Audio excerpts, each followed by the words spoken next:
Come on in, welcome to my home. It's almost March, so it's time for the March bullet journal. This is going to be a busy month with a lot of things coming up, and so I want to make this even easier than last month, and last month was pretty easy. What we're going to do first is we're going to take a flip through of my bullet journal so far. I do believe today is Monday the 17th. I'm pretty certain it's Monday the 17th. Yeah, if not, it's Monday the 18th. We'll know in just a second. I have not checked in just a second. But the first thing we are going to do is we are going to flip through the bullet journal. Alright, let's open up to February. Of course, this was my cover page. You remember that. Hasn't changed. Now let's see how our to-do trackers are doing. As you can see, I am keeping up with my to-do trackers, which is always nice. Habit tracker. It's been, you can see, hasn't been a bad month. Today is the 17th. I was semi-right. Okay, we'll go with semi-right. So yes, keeping up, making sure I get all the sleep and all those sort of things. And let's go with the weekly tracker. Instagram tracker. This is going to change probably because I found that all I really need to do is keep track of if I've actually posted versus all of this other information. So that's probably going to change. My exercise tracker, a lot of wasted space in there, but I do need to keep track of that. Tomorrow's workout day on the 18th. The first week. As you can see, once again, we still have the same thing of this worked out pretty well. The to-do list, I don't have that much to do, and on weekends, not much happens on weekends around here. And I'm really thankful for that. Second week, same thing.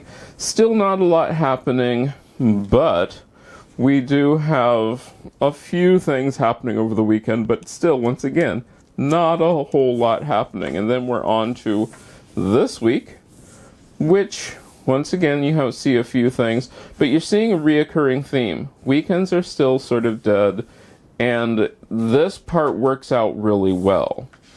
Now let's talk about what works and what didn't work in this. I'm finding that I'm double tracking some things, like the dishes get done, the dog gets watered, laundry, all those sort of things, and I'm flipping back here. I'm flipping back here for my cleaning, for then if I do the sheets, well, if I change the sheets, I'm going to do laundry, so those get double tracked.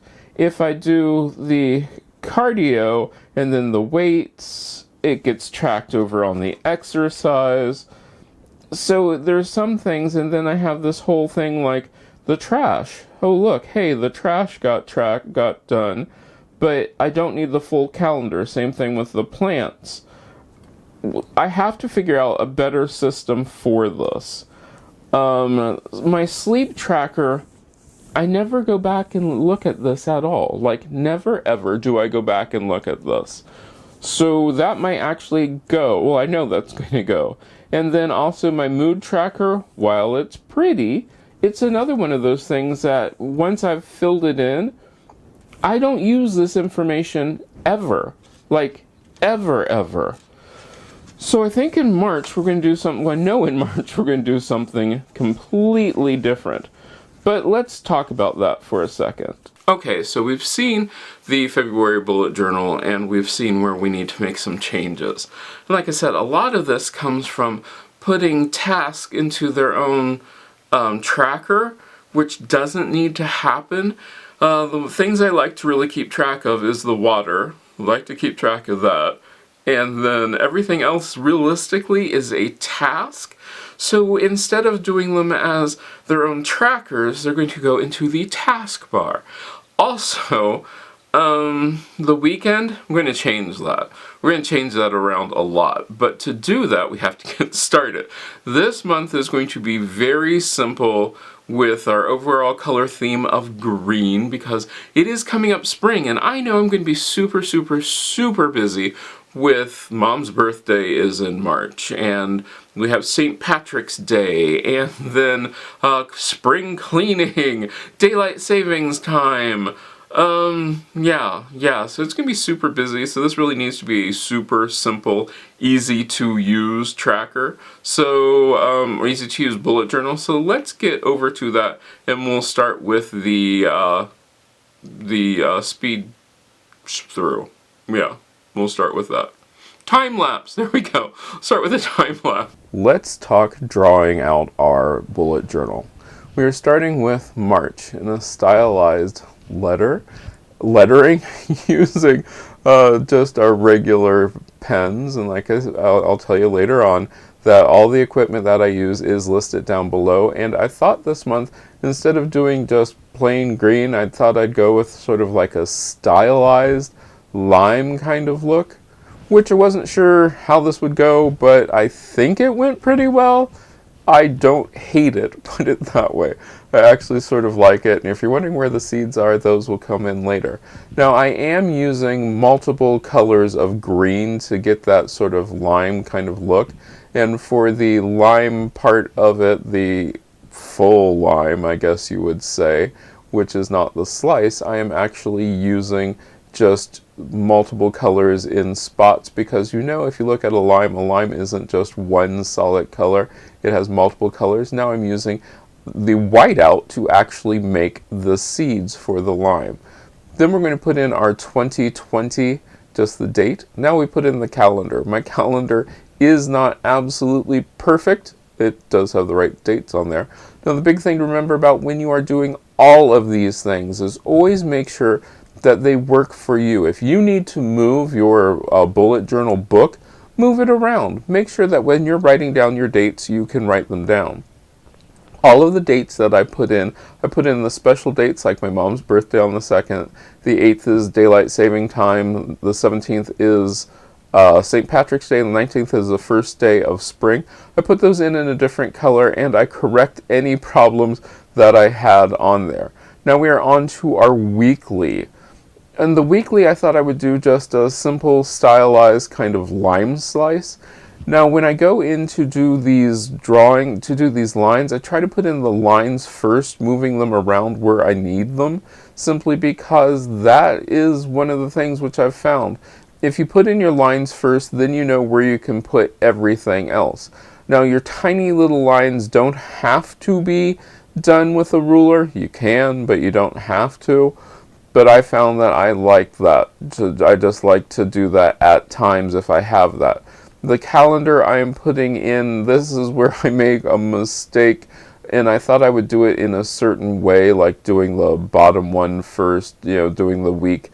And I found that I couldn't do that. You work for what works for you.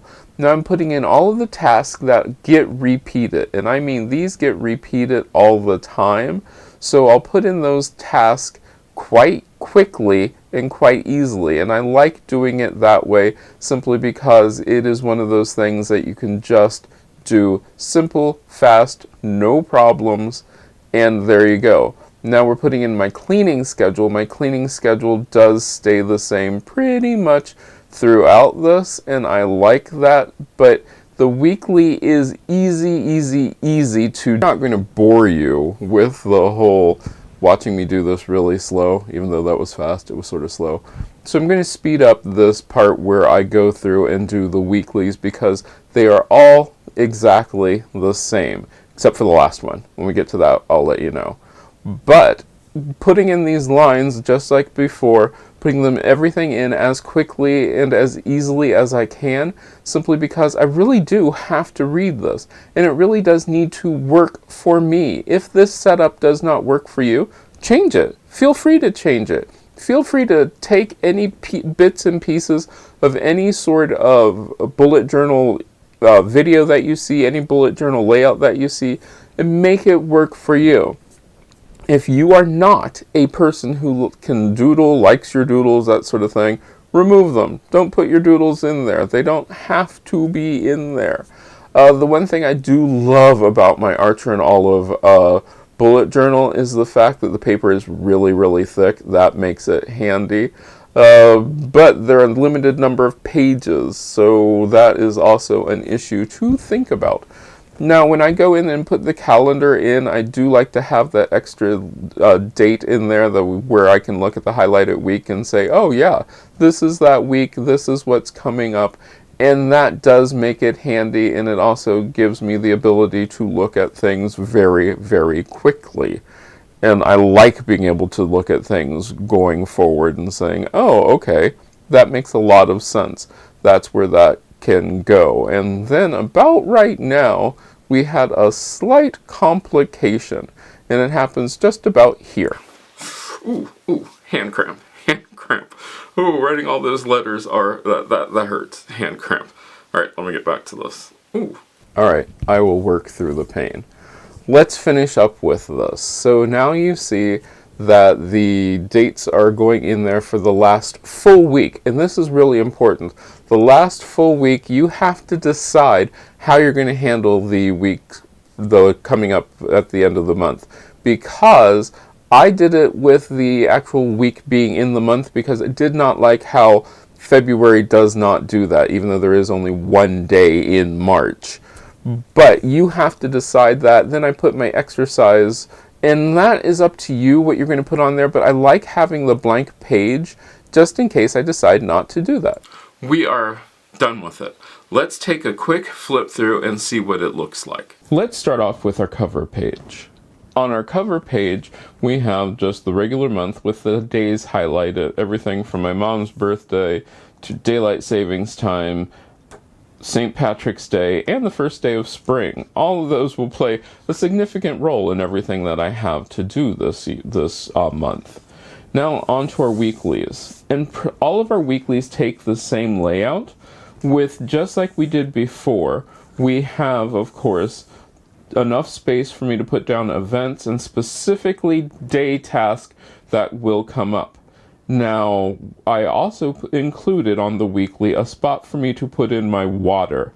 That way I can mark off how much water I've had for the day. Hopefully I get all 8 glasses. And we are pretty certain that we will. Everything else went into a task list, which is on this side. So that way I can check off and make sure that I do all those weekly tasks. And of course most of them are daily tasks, but during the week. And the things which don't always happen, like the plants, laundry, trash, those things don't have to have an entire schedule. They can just have one line. Now the other big difference is, of course, my cleaning schedule. My cleaning schedule has just the room listed, and then whether it's cleaned, vacuumed, decluttered, or mopped. Not every room gets mopped, not every room gets vacuumed. But that's how those weeklies break down. And you notice how much space that this really does save. I can get everything that I needed on these few pages. And of course I have my highlighted week, and then it goes through once again with all of those items listed down below. Now the drawings on the pages are simple. The doodles are just that, just doodles, and I did leave the last 2 weeks doodle free, simply because I don't know what I'll doodle on there. It just depends. And here we go into the last full week. This is where this becomes a major challenge, and I had to think about this because the last week of March is only Monday and Tuesday.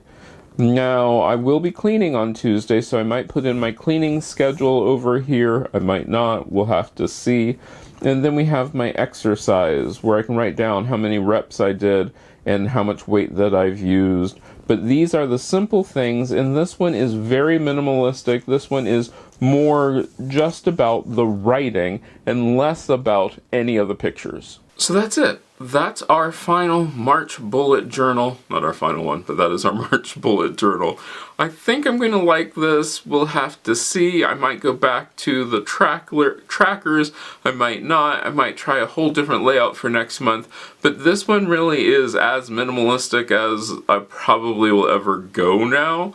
In fact, after doing this, I was thinking it's a little too minimal for me.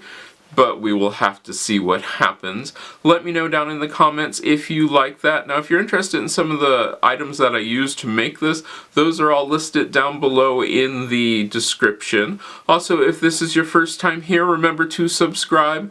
Every last two weeks before the end of the month, I do a new bullet journal, monthly bullet journal, and I do mine for the month instead of by the week, because of course there are tons of other videos going on, which you might be interested in some of those other videos which I've picked out specially for you. But I hope you enjoyed this, and I hope I get to see you again next time.